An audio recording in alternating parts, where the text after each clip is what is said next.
What's up, Guardians? Profane here. Thanks for checking out the video. Grandmasters have returned in Season of Defiance, and today we are jumping into the Mars Heist Battleground. We'll be going over all the currently functioning cheeses, workarounds, best loadouts, and strategies to take on this beast of a Nightfall, whether you're attempting it on Master or Grandmaster. When the Mars Battleground is on its weekly rotation, it will reward the Mindbender's Ambition Solar Shotgun, with Adept versions only being available through Grandmaster.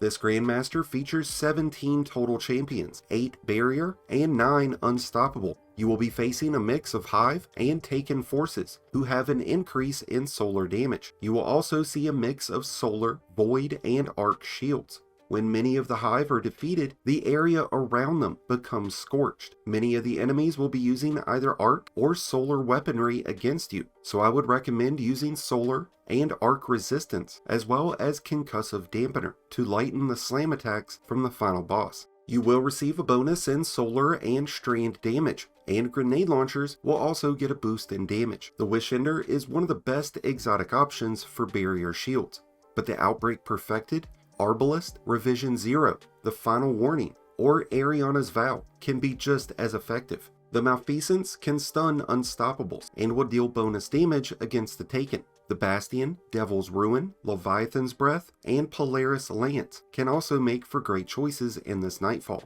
Since there's so many arc shields, the Trinity Ghoul can make for a really great option, especially when capturing the Serif towers and hacking the security. The Wither Horde can also make a great weapon choice with its bonus damage versus Taken and its intense area effects.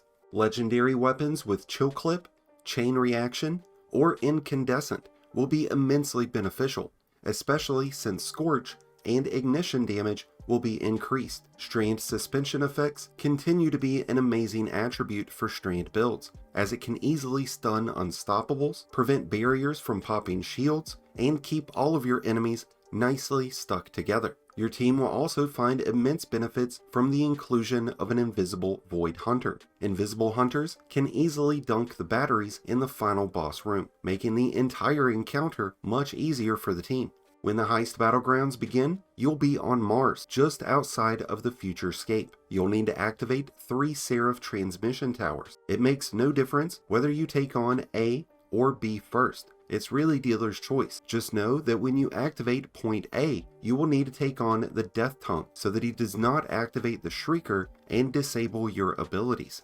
Between points A and B, there will also be a Hive mini-boss that you'll have to deal with. When activating the towers, you do not actually have to stand within their circle to complete their progress. You just have to keep enemies out of their radius. This means your team can rally together from a distance and keep the towers clear while they activate. The Wither Horde can really help with this. Up to 2 champions will spawn in during each tower activation. The rest of the adds are on a continuous loop to where they will never stop spawning in, which means that you cannot be too overly passive during this encounter. Once you've activated all 3 Serif towers, you'll be able to begin your descent into the Futurescape.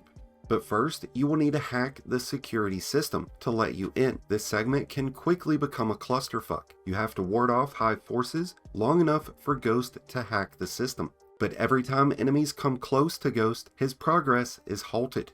And just like the previous encounter, these rank and file enemies will never stop spawning. There's also a large yellow bar ogre that will spawn in after a few waves. There will be unstoppable and barrier champions that rush to stop Ghost progress. After clearing out each group of adds, you'll need to return to Ghost and physically resume the hack. This is definitely something that Invisible Hunters should be capable of handling, so that the rest of the team can remain on the 2nd floor balcony to have a better overhead advantage against the Hive.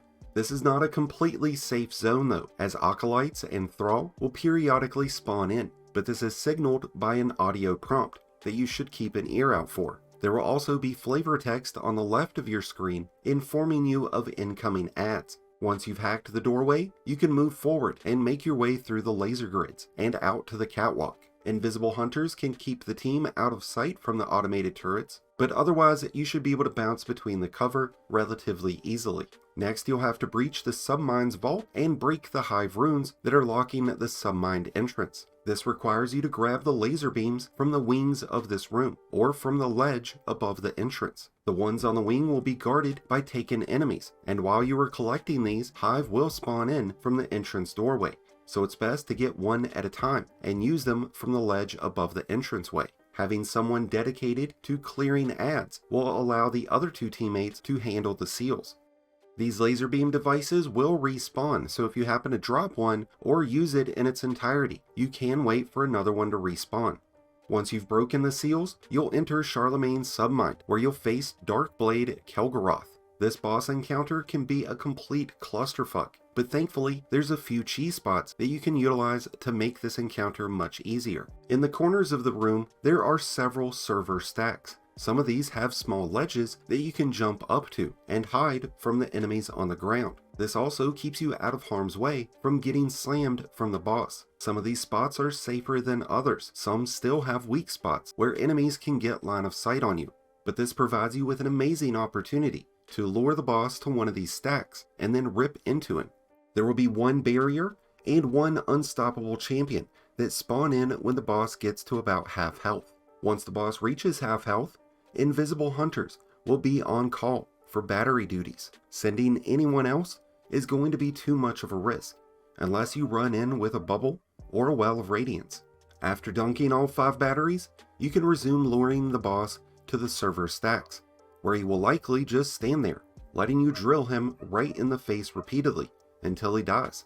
This almost makes a complete mockery out of this boss fight. But considering the rest of this Grandmaster is just complete ass, I think it more than makes up for it. And thanks to these cheese spots, this Grandmaster can be heavily exploited for some easy farming when it's on its weekly rotation. While I wouldn't consider it the worst Grandmaster this season, it certainly can be challenging, but by using the workarounds, cheese spots, and best practices that we've covered in today's video, you should have a much easier time at completing the Mars Heist Battlegrounds on Master or on Grandmaster, as a team or as a solo Guardian, to which I wish you all the best and luck. Let me know how your Grandmasters are going so far this season, and let me know which Grandmaster you would vote as the most difficult. Let us know in the comments down below. And thank you as always for checking out the video. If you enjoyed and found it helpful, then be sure to hit that like button below, along with the subscribe button if you're new. Both are greatly appreciated, and both really do help support the channel. And until next time, Guardians, this has been Profane, wishing you all some happy hunting.